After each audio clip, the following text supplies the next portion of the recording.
Welcome to Drummers Paradise, where drummers get to know each other and what fuels their passion for groove. We truly appreciate your support. Please join our growing community by hitting that like and subscribe button and turning on that notification bell. It truly does help our community grow. Now, without further ado, we have the very talented and one of the hardest working drummers joining us today, all the way from London, Ontario, Melvin Murray. This man has been on an exhilarating journey within the Canadian music scene, lending his drum tech skills to such bands as Our Lady Peace, Walk Off the Earth, and currently drumming for Texas King. We're very excited to get to know him and what drives his passion for groove. But first, let's check out this wicked video of him crushing the kit.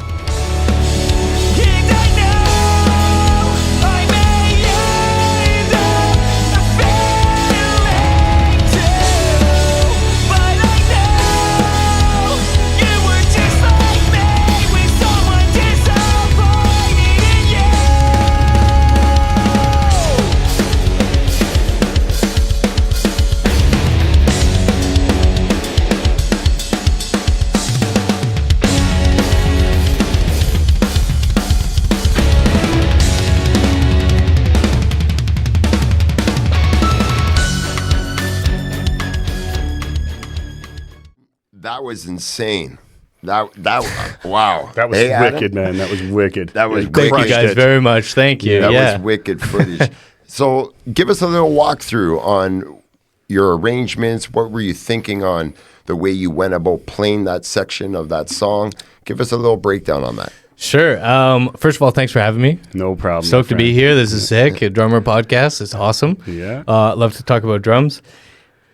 Now, for that bridge section of that Numb Encore cover, I always wanted to cover that song, and I also really loved the Jay-Z remix, so we kind of put it all together.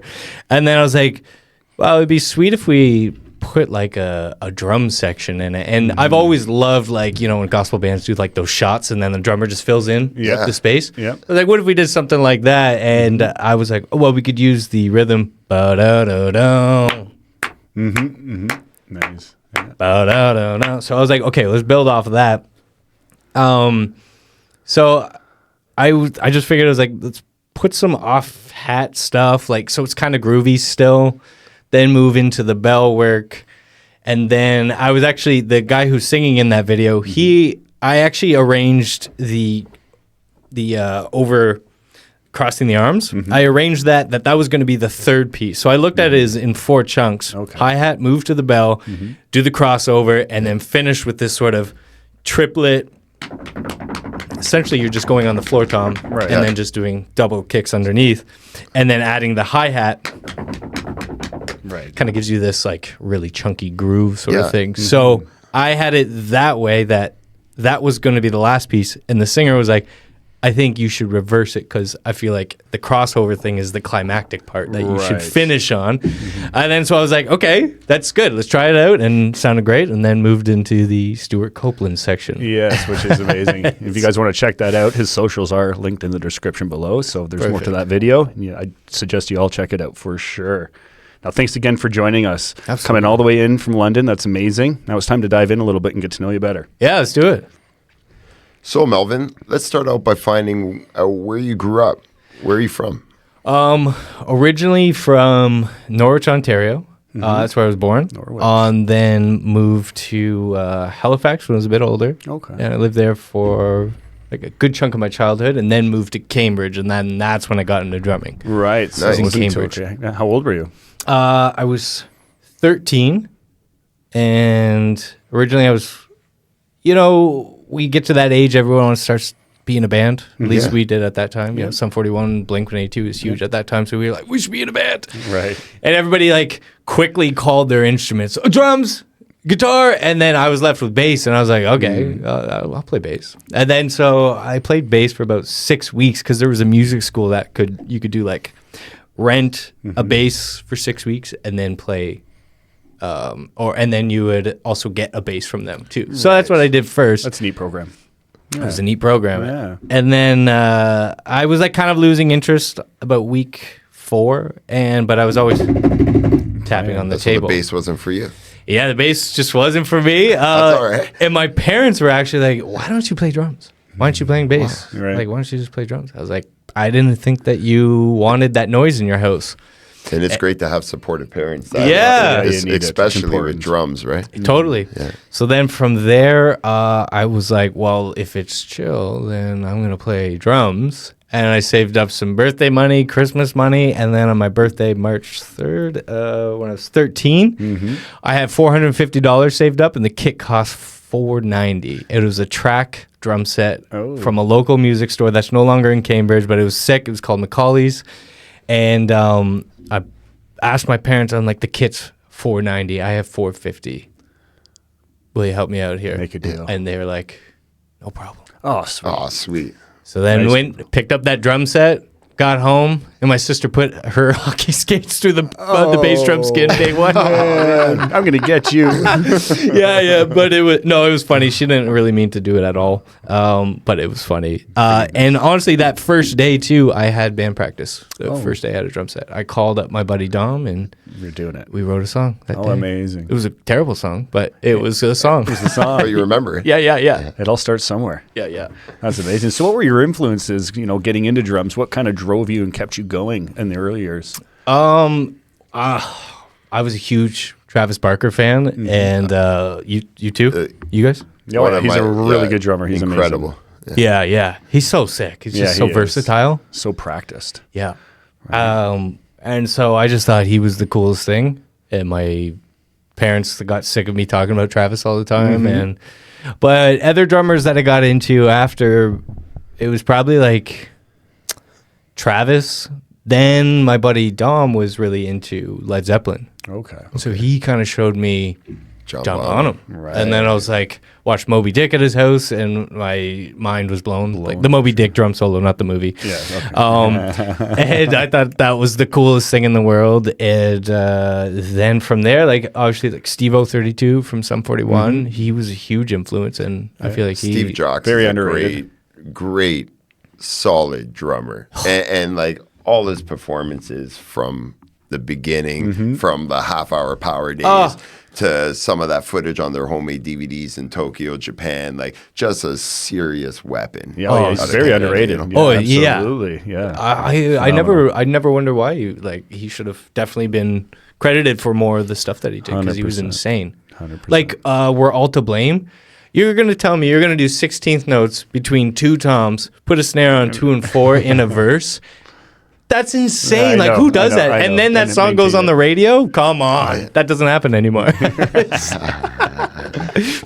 So, Melvin, tell us, what's your current drum setup and tour kit? Hardware, cymbals, snare Okay. drum. What do you got rocking these days out on the road with you? You got it. So we'll start with the shells. They're all YC Drum Company, made by Jordan Gauthier and Matt Woodcroft. Great drummers.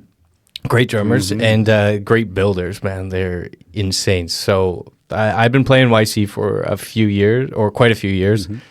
So I just got the 12-inch rack tom up top, Okay. 16 on the floor, and then a 22 bass drum, and then a 14 by 8 snare drum. Amazing. I love that thing. What kind of heads you Great. got on the kit? Yeah, so heads, it's kind of a mismatch. Right now it's a Remo snare head. And then, as we all know, times are tough. I've been on, well, I shouldn't even say that because I love Aquarian drum heads. And I've always loved them since Chris Adler was like a big sponsor, like from Lamb of God. Yeah, my God, yeah. And I've been using the Aquarian heads right now. Yeah, they're great. They're a heads. little bit cheaper, and they sound great as well too. Yeah, they do. They do. Yeah, I've used them fantastic. for a couple of years now as well. Yeah, you too. You they're love them? great, Yeah. Actually, I got a skin here for you to sign later. Oh, Aquarian too? Yes, absolutely. So that Sick. works Yeah, out. yeah. What do you use? I use Evans hydraulic heads, and believe it or not, Aquarian used to have the hydraulic heads way back in the 80s, right? No way. And I fell in love with them a couple years ago, and on my Vista Light kit, they just sound like thunder, and I'm addicted to Once the you sound. find a good sounding skin, you kind of hang on to it. Yeah. What's your favorite?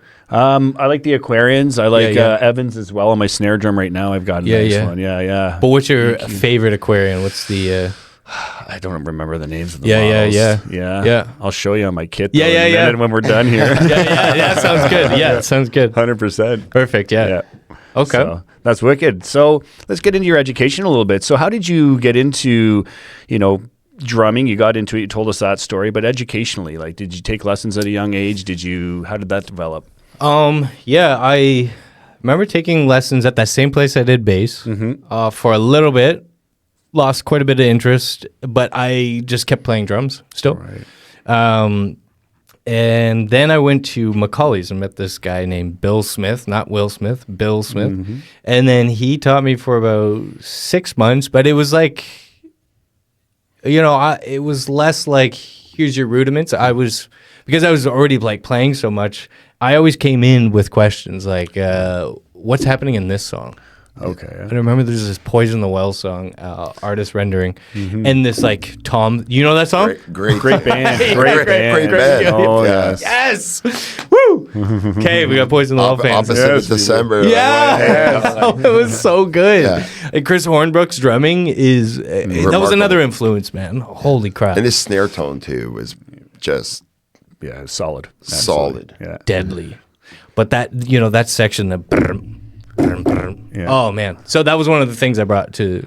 So we would kind of do stuff like that. I'd be like, well, how do we do this? And then from high school, I kind of just jammed by myself and Right. figured it out. And now I wish I paid attention when I was younger. But you ended up doing some Berkeley lessons. You studied at Berkeley a little bit, so why don't you That's fill us right. in on that a little bit? So during COVID, I studied. I did like 4 courses. I did Berkeley online. I didn't actually go down to Boston, but I do have 12 credits with them. So working my way to a master's here. Just kidding. No, amazing. yeah, not actually, but so we did 4 courses over COVID. We did drum set fundamentals, which was level 1. Apparently, week 6 was Rosanna. Okay. You had to learn it and then perform it. Oh, wow. And send a video back to your teacher. Right. It was hard. Stressful. Yeah, it was very stressful. But it was COVID. I didn't have anything else to do. Right. And like week 7 there was an Afro-Cuban lesson. But then we did the second course was rock, which the teacher was really cool. It was Rod Morgenstein from Winger. And he played with Dixie Drags back in the day and Steve Miller Band. Oh, yeah, nice. And so that was our teacher, and So cool. he was really cool. I mean, yeah, awesome drummer, awesome teacher. And then we did funk and R&B.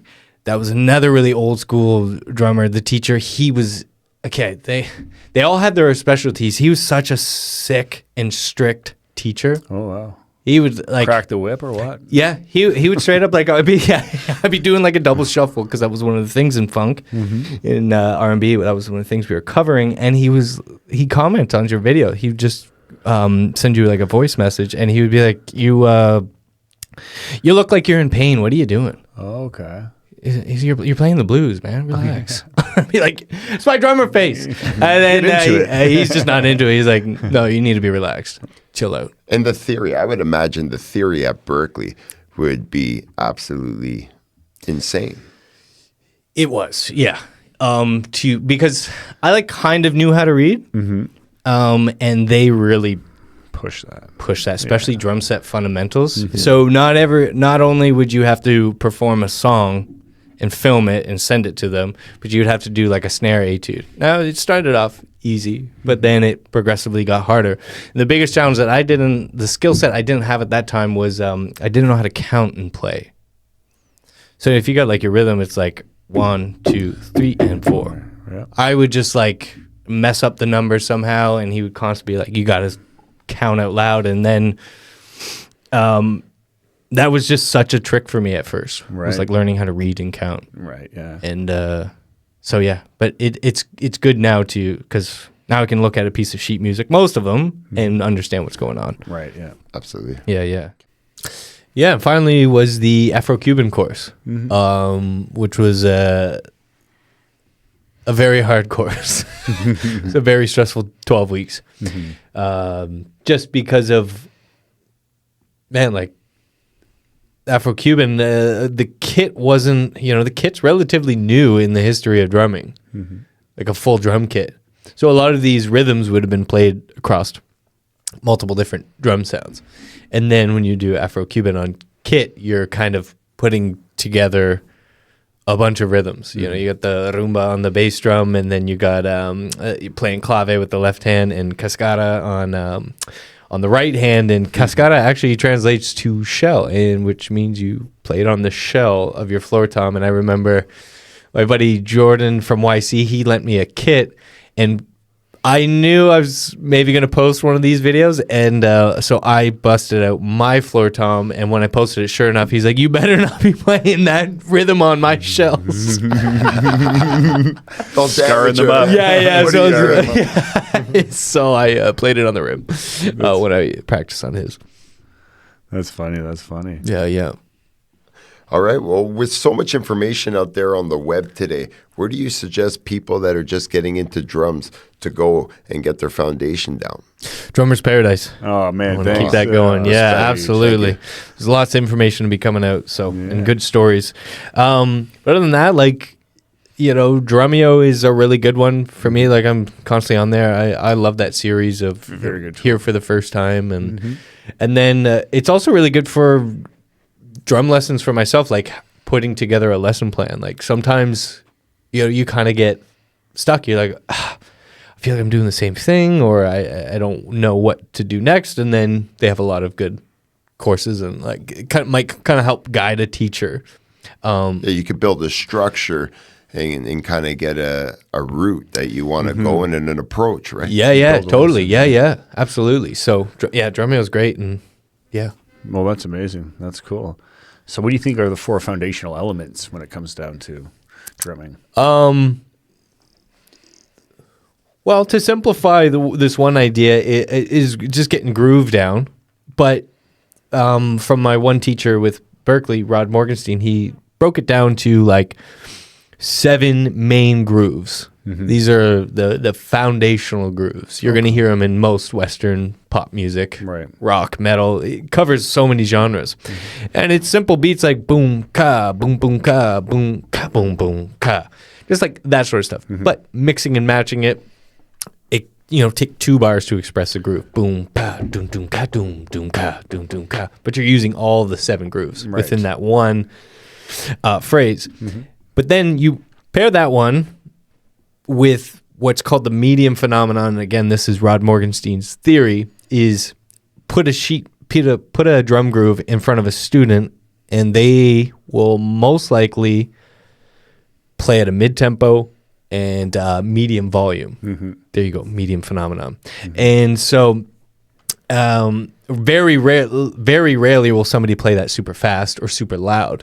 So that's kind of how you break and start stepping into creativity, is that there's so much customization with the 7 grooves, the way you play it, Right. how loud you play it. Are you opening up the hats? Are you playing it on the crash? Are you on the floor tom? There's so many different things that you can do to customize these things. Speed's a huge one.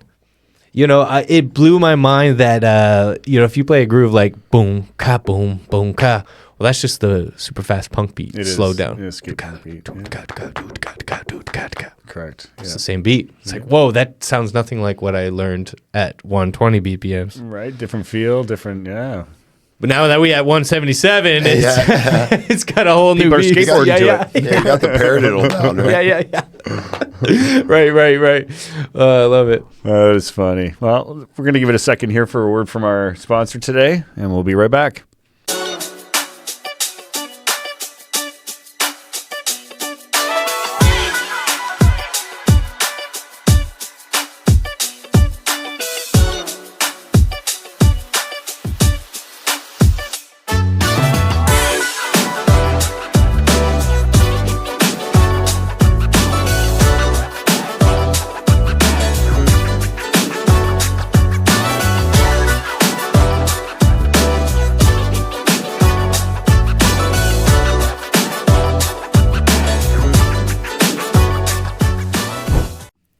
So, Melvin, fill us in when you started playing live shows and how quickly that progressed into playing bigger shows in some outdoor festivals. Okay. Well, it definitely took its sweet time. Not sweet time. I don't mean that in a bad way, but just like it definitely took some effort. And I would say Some of my first shows were, again, back to Macaulay's from Cambridge, that music store that offered lessons. We did, they would do like a recital every year. So that was my very first performance, was doing that. And the very first song we played, we were going to do an original. And then at the last second, we're like, we got to play Damn It by Blink-182. Yeah. So right? we did it. Yeah. And it's already a fast song, and we played it so fast. So It's always better faster. yeah, always better faster. And then from there, Supernova. Right. Supernova selling tickets and stuff like that. But Fun times. it was a great experience because it taught you a little bit about business. You didn't make any money from it, but you learn the value of a ticket and selling your tickets. You get a better time slot. Yeah, it's a bit of a competition, but like, again, it just opens you up to look at your music as something more. This is It helps you develop a work ethic. Yeah. Right? bingo. Yeah. Yes, Yeah. work ethic. That's it. So we would hustle tickets. I remember I would go to kids in school and be like, "You guys want to come to our show?" And I'd put the ticket in front of their nose and be like, "Smell the ticket. You need to come to the show." That's going to be a wicked night. Yeah. And then sure enough, we'd be playing like metal, and they'd be like, "What's going on?" Faces melted. But one of my bands, we actually won one of the competitions, one of the big fun. competitions, and that was sick. And we got to go to Metalworks Studio from that. Wicked. And then we had like a pretty good scene in Cambridge for a while there. There was this venue called the 515, and they would have a lot of, like, Silverstein came through. It was crazy. And Structures, Counterparts, a lot of these bands. So we get a chance to open up for some of these bands. And then from that scene, the next step up was my first tour with this band I played in called Unlimited. And it was in the UK, Okay. which is a big stretch. So we had booked this tour with this band called Massacre on Broadway. And I remember getting there. We actually, sorry, rewind. We booked a show in Cambridge, a fundraising show to save up money so we could get a driver, which cost about $1,200. So we got a driver. And when we got to the airport, we were waiting patiently for the driver with the sign Unlimited. Felt like we thought we were going to feel like rock You're stars. famous. Yeah. And he wasn't there, so we started to freak out. We went outside. My friend Zach went back inside to go take a pee, and he found the driver. So, crisis averted, right? Yes. Get into the van, and we're going. and we're ready to go. And the driver turns over to us, and he says, "Okay, so where are we going?" And the singer in the band, he just goes to him and he's like, "I don't know, call Johnny." And the driver goes, he's like, "Johnny? Who the fuck is Johnny?" Because like he thought they were connected. Absolutely no connection at all. This driver and Massacre on Broadway. Right. He only knew us. We were paying him. Right. So we were supposed to have a tour manager on that tour, and she couldn't come. So that's the confusion. Luckily, this guy was like a hardcore legend in the UK, and he played in a band called Hang the Bastard. His name was Thomas Hubbard, and he took us under his wing and basically got rocked us it. through the 12-day tour. Amazing. But it was just like that naivety of like being a kid and in a different country. Like I still thought like nothing could go wrong. And we had that attitude throughout the rest of the tour. And sure enough, we got home safely. But like could have been really bad. Could have paid a random guy. There would have been no driver. We could have had a dick as a driver. This guy really took on the role of tour managing and got us through it, which was not what he was paid for. But so we owe a lot of thanks It to worked him. out at the end of the day. Yeah. And then from there, I went back to playing bass in a band. And Wow. We're returning to the bass. I returned back to the bass. Okay. And it was kind of like a screamo, not quite metalcore, but it was getting close to that. Mostly singing still. So I did that for about 4 months, and then I got called by this band, Three Crowns, and to come back to the Kit and play with them on an East Coast tour. and I just was not feeling the bass. To be honest, at that time, I just needed to get out. I was young and I wanted to be on the road, and so I took an opportunity that would get me out on the road, and wasn't the right call. So went back to the drums and started playing some like metalcore, and that was great, and was with that band for a long time. And from there, I met another band called Abandon All Ships, and I played with them for about 2 years, and that was great. They took me to the U.S. for the first time. Nice. And we got a tour with like Dance Gavin Dance, the Browning, and so that was really sick because I was actually a fan of Abandon All Ships. I was like a big fan, Right. And I land a gig with them, so that's To amazing. get the opportunity to play. Absolutely. So that's becoming a working drummer. And how did that all happen? Was that your first experience as a working drummer? Yes. Yeah. Exactly. And my pay that time was $50 a day, Okay. only on show days. Okay, to play drums. And then we would get roughly, to play drums, and we would get roughly a $10 PD. Okay. And basically, there was always like a couple bucks left over, so we would roll some dice. Who would get the extra couple bucks? Oh, really? Yeah, Okay. yeah. So that was Put it all on the line. Yeah, that was fun. That was How many times did you win? I actually won a couple times. Yeah. And I got really into the game. We were just rolling You got dice with the addicted. fellas. It was fun.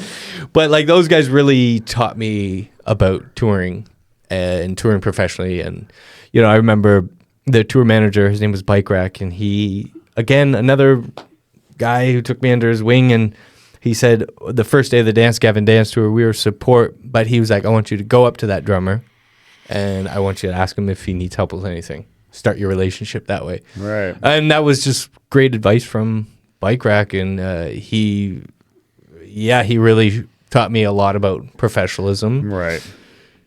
And then from there, we went into that band broke up, and then Three Crowns broke up, and I was heartbroken, and I was in another band doing that. And the guitar player in that band was teching for Walk Off the Earth at that point. Oh, nice. And so that was how I got to drum tech with Walk Off the Earth. And I've been kind of doing that with them on and off because I've been busy with my own band, but on and off with them for like 8 years. And so Okay. they That's they fun. took me to Europe for the first time. Like I had already done the UK, but never Europe.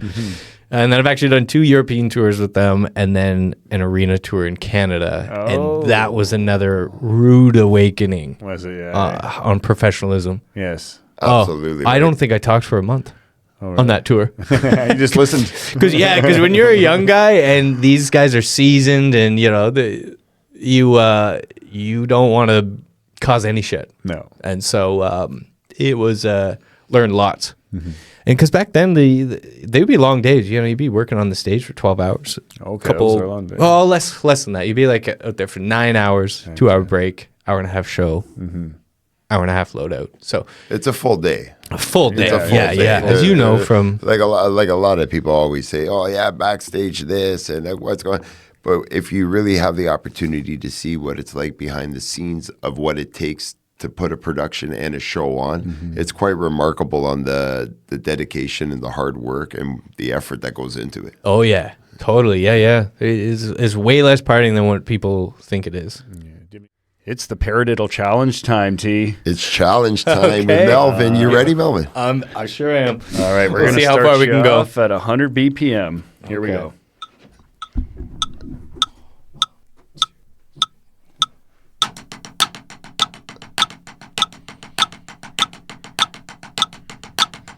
I think he's got it. I say he's got that. Yeah. Yeah. Should we take it up one? Yeah, we're going to bring it up 10 BPM. You ready on this one? Here we go. Yeah. Okay, here we 110. go.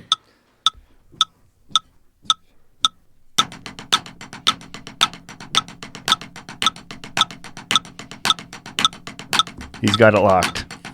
That's All right. There we lockdown. go. Okay. We're going to jump it by 20 BPM now. Here we go. Okay, so- Okay. One, Here you're at 130. 130. Gotcha. It's my favorite tempo. Okay, good. Yeah, I like 120, but yeah. Yeah. 2, 3, 4. Okay, now he's locked it. Oh, yeah, you got it. Yeah, he's You're off to the races now. There we go. Yeah. Feeling good. So 150. Okay, here we go.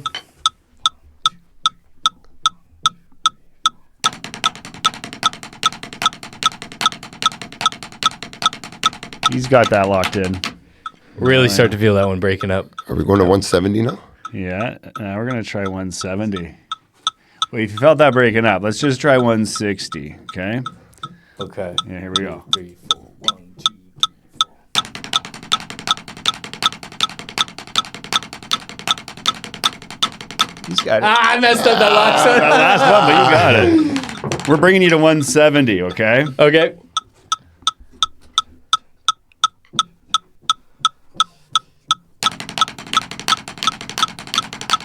I'd say 170. Yeah, that's tough. That's tough. Good job, man. Good job, Good man. for you. Thank That was you. amazing. That's going to be some tough competition, don't you think, T? Yeah, that set the As long as you guys don't bring in Mike Mangini, that's Nice one. That's so good.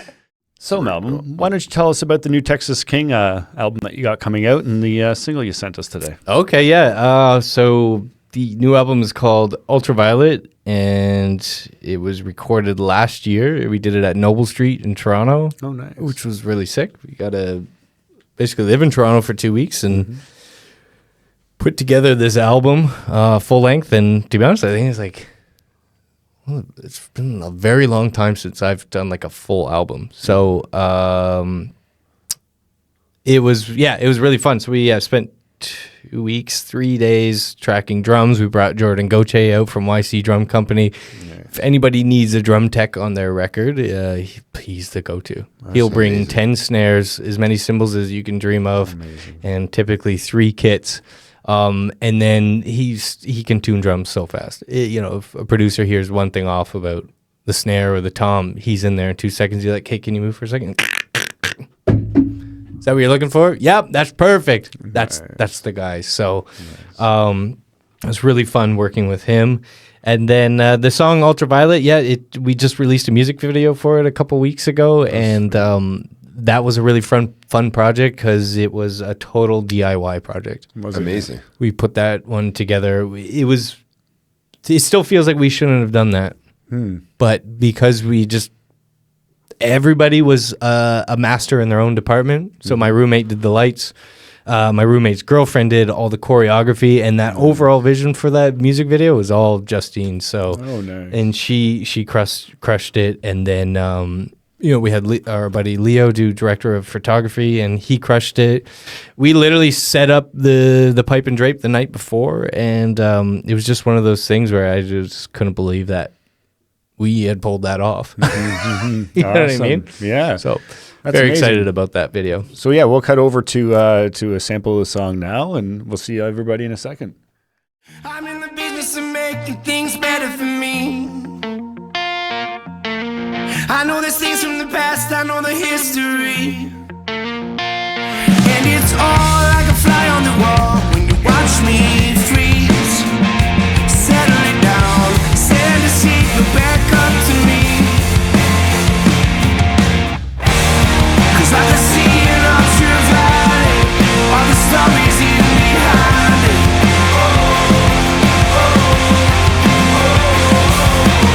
I needed somewhere to go, I needed something to be. Wow, Melvin, that was amazing. Oh, thank you. Thank you for coming into Drummers Paradise today. It's been an absolute pleasure. Adam and I had a blast. We hope you've had a blast yourself. Absolutely. We wish you all the best on your drumming journey and career. Thank you. Yeah, if anyone's interested in getting some private lessons from Melvin, the link's in the description below. There's also links to all his social medias, to those amazing videos we showed you earlier. So check him out. Absolutely. Thanks for coming out. Awesome. And I want to thank you guys again and for having me out. This was really fun. It's got something good here. Awesome. And I wish you guys all the luck. Thank you, You Melvin. guys are going to have a lot of fun. Thank Thanks, you bro. so much. Yeah. And Adam, till next time.